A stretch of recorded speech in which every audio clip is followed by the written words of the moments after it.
Have you ever found yourself longing for the cozy charm of a farmhouse-inspired home, but worried about your budget? Hi, I'm Sophia, and today we're going to transform your space into a budget-friendly farmhouse haven that you'll love coming home to every day. Let's start with the heart of farmhouse decor. Simplicity and warmth. You don't need to spend a bundle to achieve this look. In fact, sometimes the most charming touches are those that cost the least. You know, there was a time when I felt overwhelmed by all the home decor ideas out there. I loved the farmhouse style, the weathered wood, the cozy fabrics, the way it just makes a house feel like home. But I was working with a tight budget, and it felt like those beautiful spaces I saw in magazines were just out of reach. But then I realized something important. You don't need to spend a fortune to create a space that feels like you. It's all about finding the right pieces, knowing where to look, and adding your own personal touch. So let's dive into some of my favorite budget-friendly farmhouse decor ideas that will help you create a space you'll love to come home to.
So there you have it.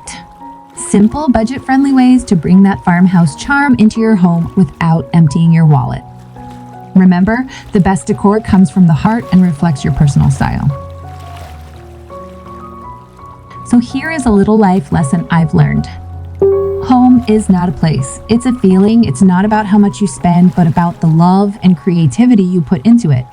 If you enjoyed these tips, don't forget to like this video and subscribe to our channel. Until next time, happy decorating.